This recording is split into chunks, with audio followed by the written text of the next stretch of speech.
we are here to support her as best as possible. You have a very intimate knowledge of your partner.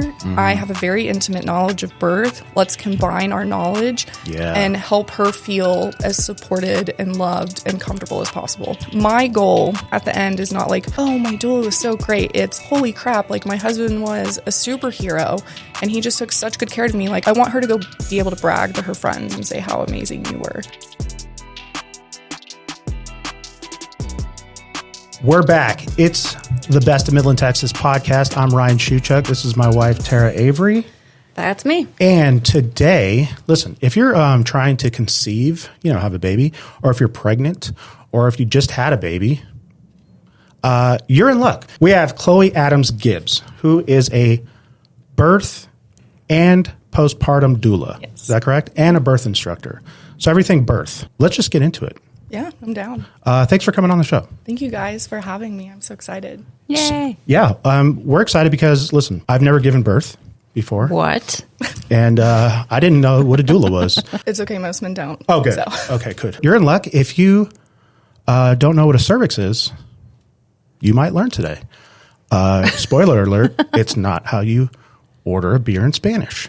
Well, my husband actually, when we were on vacation a few weeks ago in Mexico, told me that I should get a cranberry vodka. And I said, why? And he was like, it's good for your cervix. Oh. And I was like, are you talking about UTIs? Because I don't have a UTI, and that's your urethra, not your cervix. And he thought that they were the same thing. And he's married to me. And he comes home and there's a pelvis on the counter. So, Let's just jump in. What is a doula, and how did you become a doula? So I always describe a doula as a birth bestie. So I am there to support you, to educate you, love on you, just like your best friend would. But I know probably a lot more about birth than your best friend would.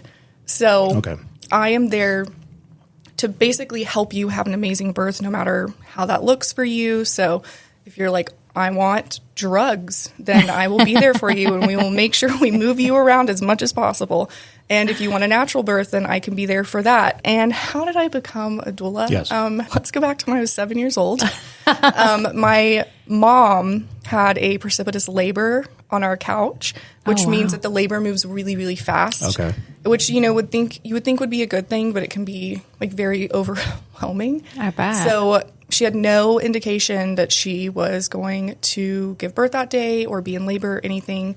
And I very vividly remember she was standing on our porch of our apartment smoking a cigarette and reading one of those like 99-cent romance novels that were just filthy and had like Fabio on the cover. Oh, yeah. And I told you, I very vividly remember everything. And I just remember her water broke, which is not necessarily normal for your water to break anyways, like first. And so I called 911, and then I called my grandma, and then I called my poppy in that order. And then I ran across the breezeway and grabbed our neighbor because she had home births.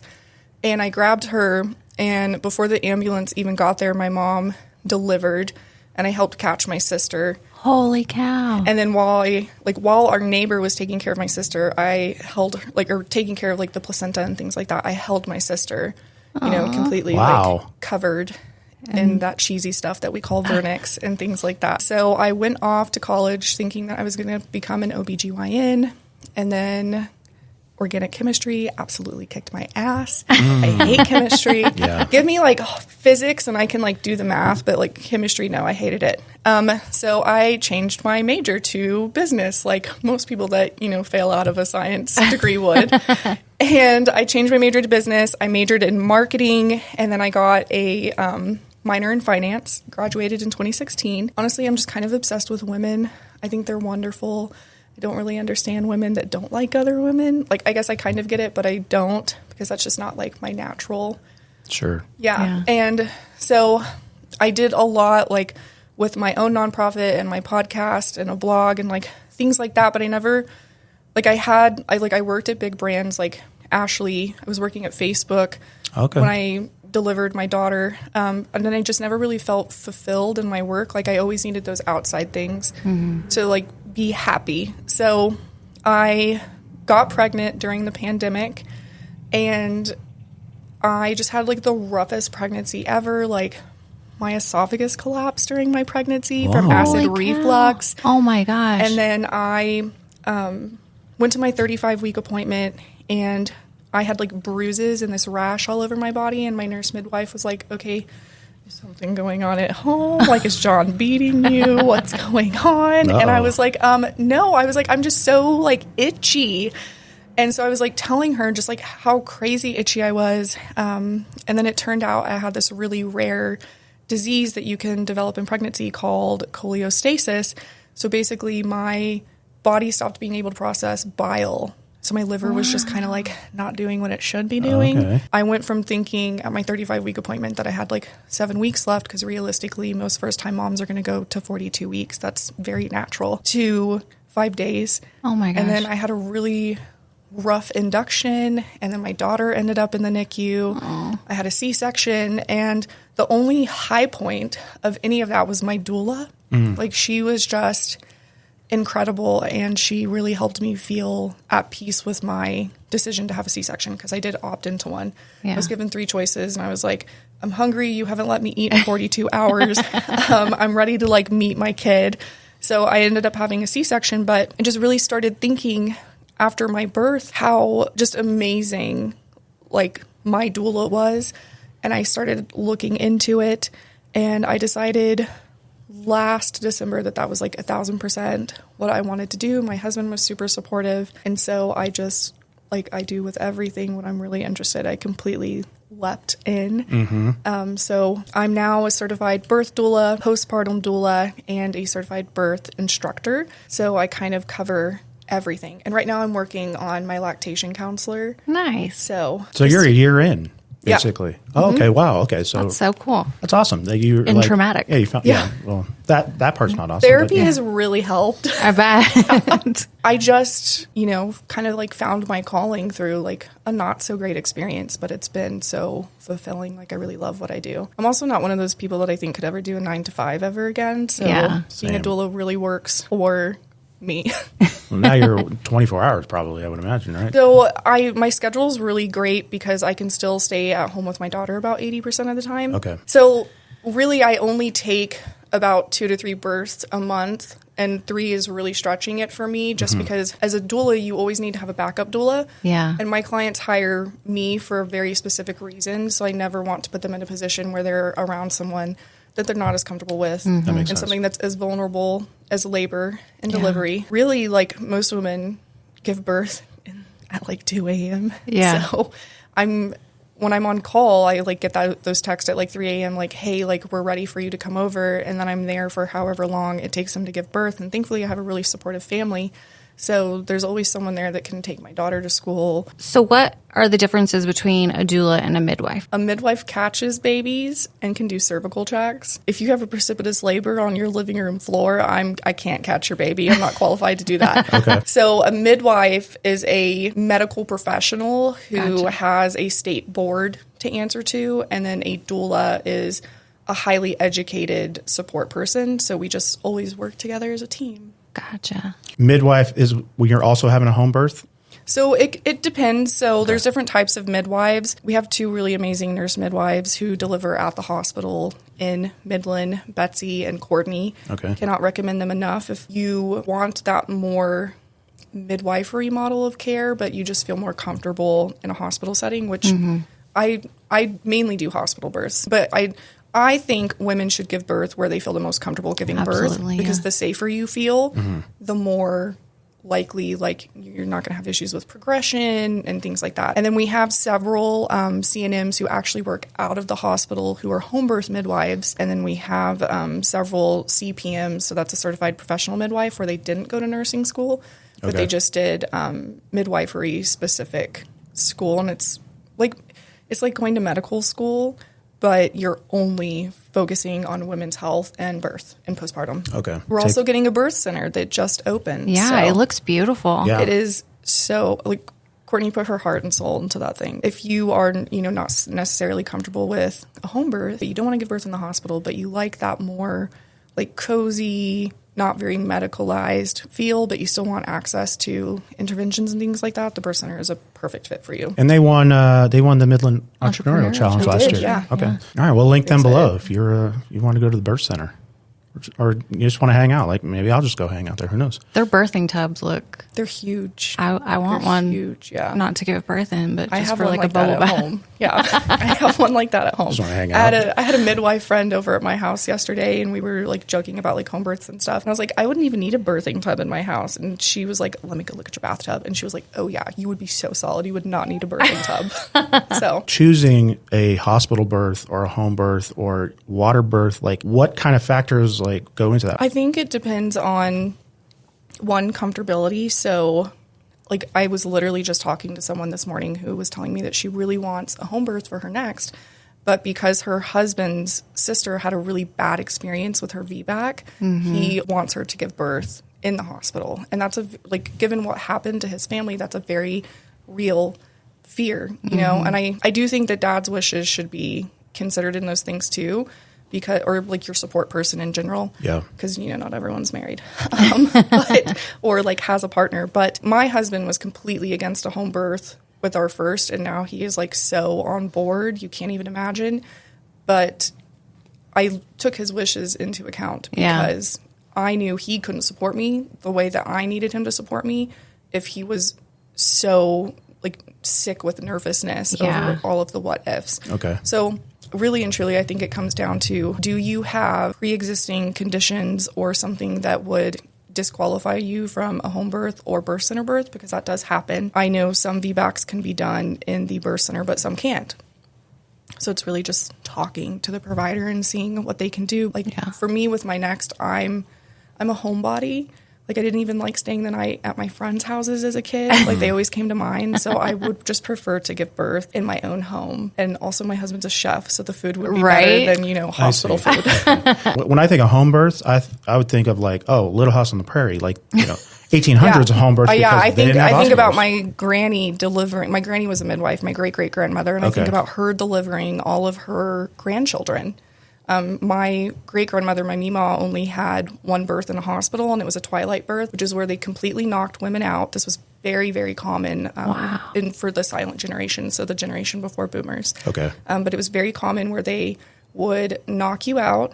You would be completely out for 3 days, and then you'd wake up with a C-section, a newborn, and they had killed your milk supply because women were told back then that their milk wasn't sufficient enough for their babies. So what about water births? We call water the midwife's epidural. It's just so soothing, especially if you're having a hard time coping. You put someone in the water or the shower, and it's instant relief. Gotcha. Okay, so it's a comfort. Yes. Piece. Okay, got it. I didn't know if there was like.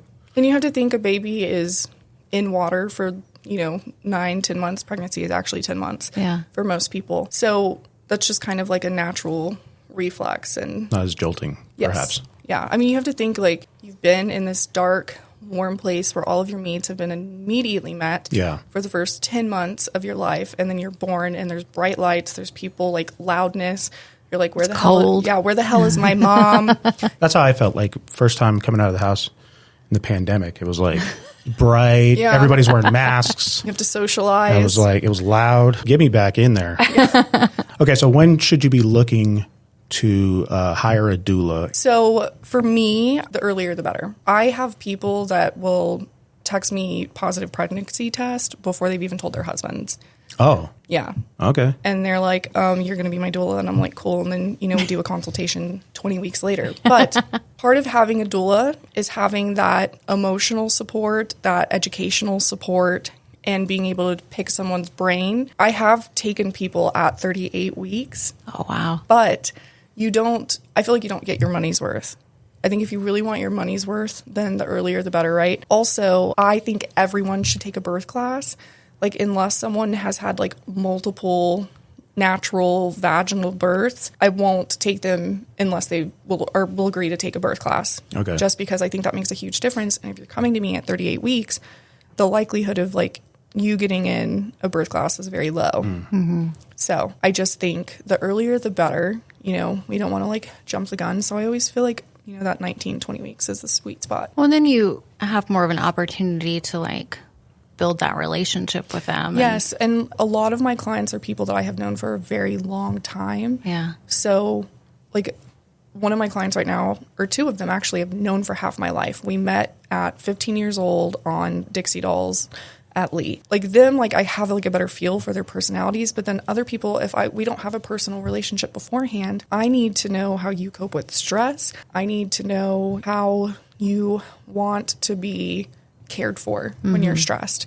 And I think birth classes help with that a lot as well. I'm not one of those people that like, okay, after your second postpartum visit, like call me when you have the next one or have a great life. Like I like to be in their lives afterwards. And so, yeah, it just, gives us that chance to build that connection. Like, nice. I want to be invited to your kid's first birthday party. Yeah. So one of them, I just have this gut feeling she's going to give birth this weekend. I know it. I feel it in my guts. So what if we're like sitting here and you get the call? You're just going to like throw your headphones off? Can we come? I'll bring a camera. I don't. She's a little bit on the modest side, so I don't know if that would be appropriate. I want these YouTube views, guys. Actually, one of my really good friends is a birth photographer. Oh, cool. So we if she goes to births, she always sends me the pictures afterwards. Nice. Because it's just cool stuff. And then consultation-wise, if you're meeting me, okay, let's be real. Going into consultation, the mom has already decided she wants to hire a doula. Sure. Yeah. And maybe she's still unsure if she wants to hire me, but she wants to hire a doula, and then dad is always a little bit more skeptical. But I always just kind of try to meet somewhere informal, like a coffee shop. I don't like to meet at people's houses because I don't want to be murdered. I have a child of my own to take care of, so I don't want to orphan her. You want to be on Dateline? I got you. Yeah, okay. Exactly. And, my mother-in-law might enjoy that because she's obsessed with those types of shows. And then she could be like, that's my daughter-in-law. But no, I want to know about you and your partner or your support person. I want to know about your previous experiences if you have given birth before. And I'd say about 80% of my clients are women who had really traumatic birth experiences the first time around or are going for VBACs. I love a good VBAC. What is that? You said vaginal birth after cesarean. Yeah. See, and the women get it, but the men, I don't have the women's glossary handy at all times. And that is a good point because, sometimes I do have to get, not so medically. Sure. There's a term where if you're trying for a VBAC, it's called TOLAC, and it's trial of labor after cesarean. Oh. So TOLACs become VBACs, but you have to have that trial first. Just really, okay, what are we working with? And what is your vision for your birth? If everything goes exactly as planned, what do you want? And then also just seeing if our personalities are a good fit. You said you love a good VBAC. Now that I understand what it is, because every time you say it, I'm sure you could see me look up and going okay, I'm thinking, yeah. Vaginal? Okay, got it.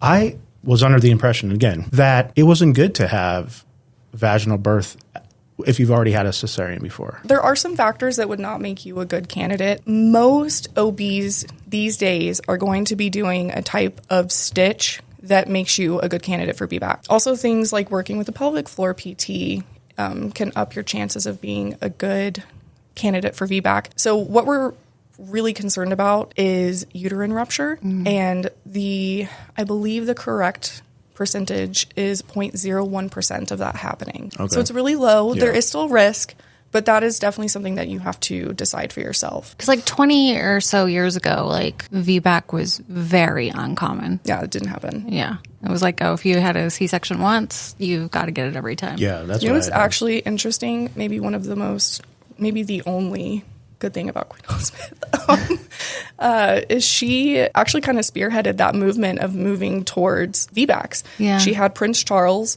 in a twilight birth, thought it was a horrible experience, and every single one of her births after that was a home birth. Wow. Yeah, gave birth in her own bed. That's not where I would want to give birth. My first child. I would worry about the mess. Yeah. So actually, my sister was born on our couch, and she still has that couch to this day. It's in her apartment. Yeah.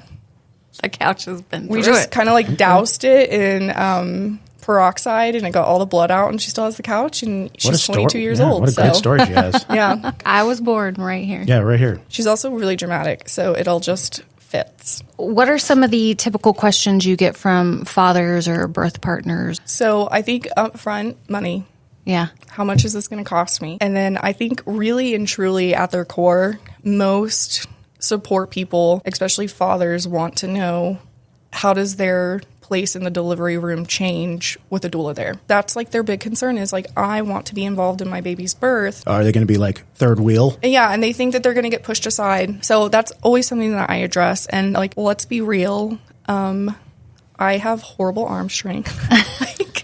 And so a dad is more likely to like be able to do hip squeezes for hours versus me. So I always like to say that like, I am a team with you. We are here to support her as best as possible. You have a very intimate knowledge of your partner. I have a very intimate knowledge of birth. Let's combine our knowledge and help her feel as supported and loved and comfortable as possible. My goal at the end is not like, oh, my doula was so great. It's holy crap, like my husband was a superhero and he just took such good care of me. Like, I want her to go be able to brag to her friends and say how amazing you were. Actually, my husband and I, too, right now are working on content to help dads better understand what a doula is. I heard that being pregnant can negatively affect your teeth as a female. What's that about? What causes the issues with your teeth is higher progesterone and estrogen. That increases your risk of gingivitis, and then it also increases your risk of cavities. Fun fact.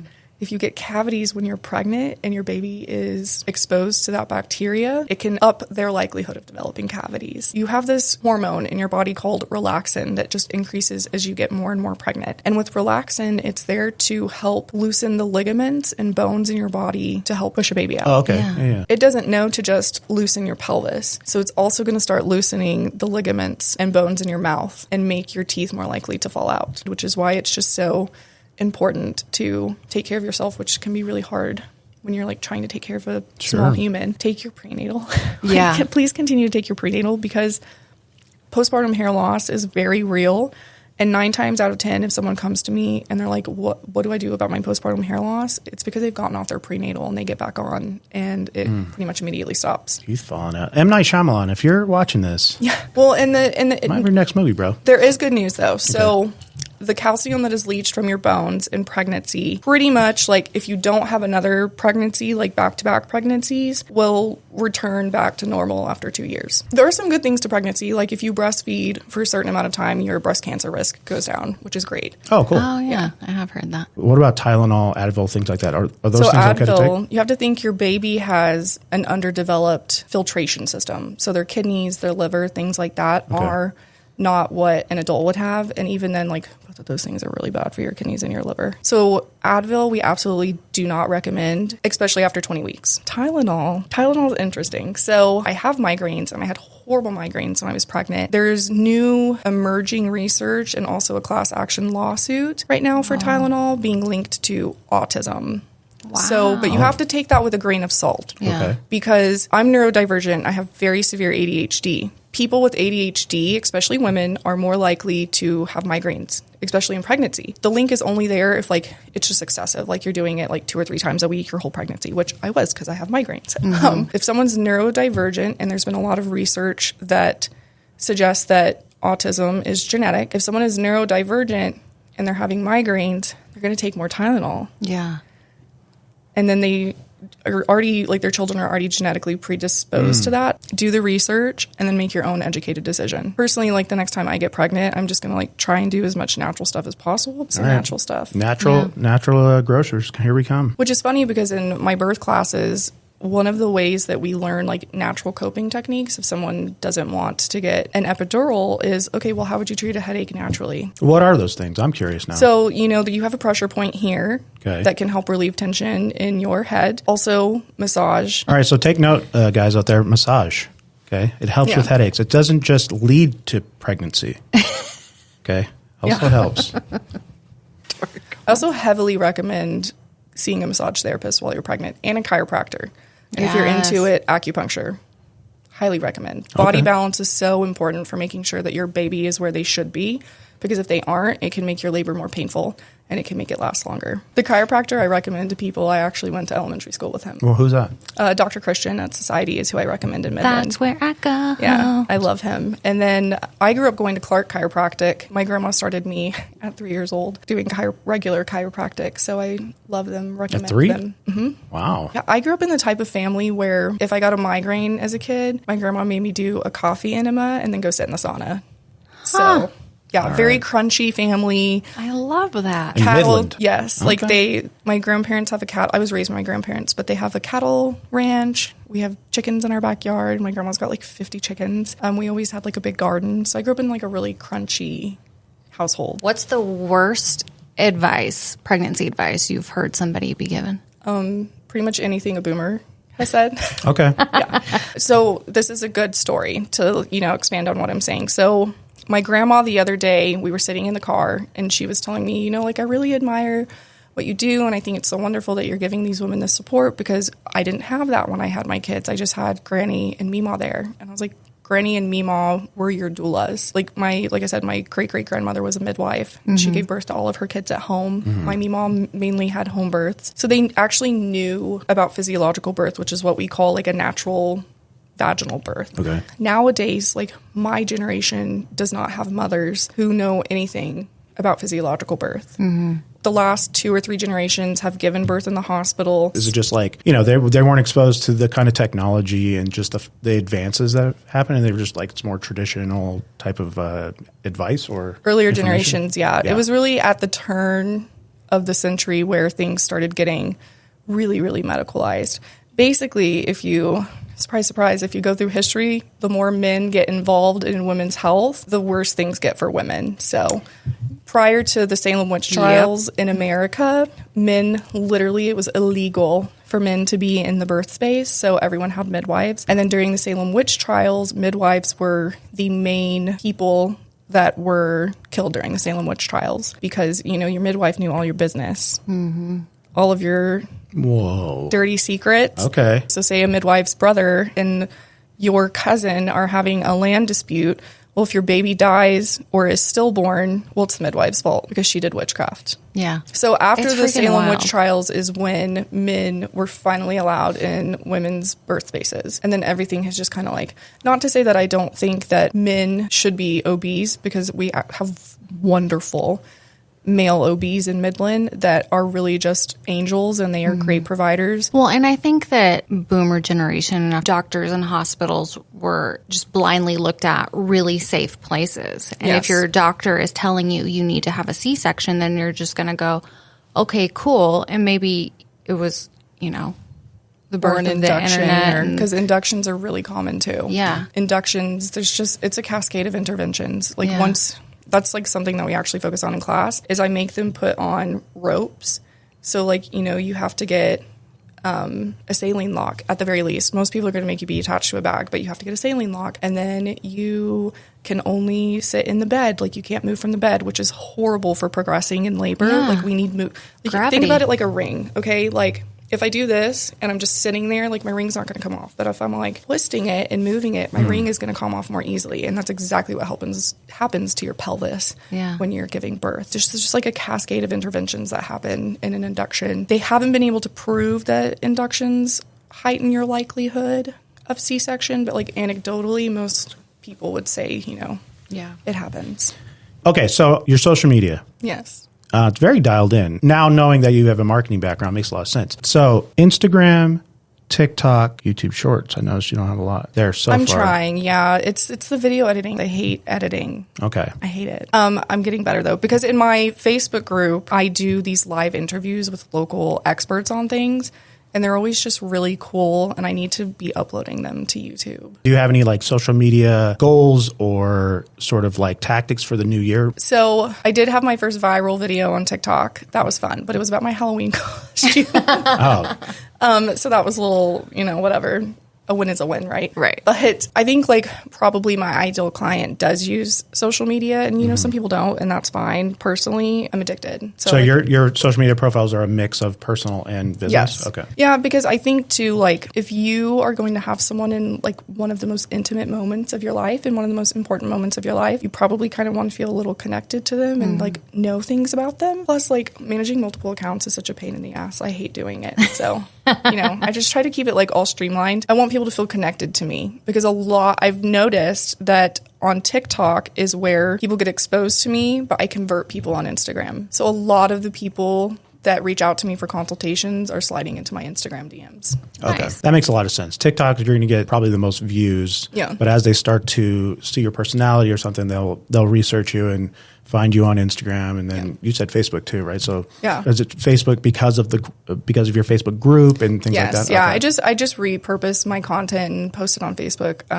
Let's be real, like people don't really use Facebook like they used to anymore. Sure. Unless it's a group or resources. And the group has been really good for just getting the word out there on what's offered. Midland isn't as transient as it was when I was a kid. And I'm sure probably like you've noticed that too. It's just, it's not like boom and bust. People come and go. Like people are actually staying. But a lot of people are not aware of what we have available here. If you're looking for a doula, what's the best way to get a hold of you? If you want to slide in my DMs, that's cool. Okay. Midland Doula. Yes. At Midland Doula on TikTok and Instagram. Also, like just email me. My website has contact forms. I offer free consultations. I do kind of like to have a rapport with someone before we have a consultation, just because I can like feel them out a little bit more. But I do offer free consultations and my calendar stays updated. So you can always just schedule it and it's good to go. And we just meet up and decide if we're a good fit. Become birth besties. Yes, exactly. Awesome. Thank you so much for coming in today and really educating me. Let's be honest. Thank you guys for having me. I learned a lot too. That's true. Yeah. I mean, I already knew what an episiotomy was. Yeah. That one I knew. That's that's a rough one to know. Spell it though. Oh, stop. If you want to see more about Amanda Moe, Dr. Amanda, you can click here. It's right there. You can talk about... adore her, love her. She's go the see best. her. You can learn all about It's the not pelvic normal floor. to pee after you give birth. Like, please go see her. Do not start working out, especially after a C-section, without seeing her. Chloe, thank you for coming on today. Thank you for having me. We'd love to have you on in the future, talk some more about birth. I want to hear some super cool stories. No pictures. I'm good. Yeah. I mean, I can show you videos too. So Yes. All right. Well, we're going to wrap this up. She'll show me videos afterwards if we decide. We're going to link all of your information in the description below. And listen, we'll see you on the next one. All right. Thank you guys for having me. Thank you. Bye. Boom.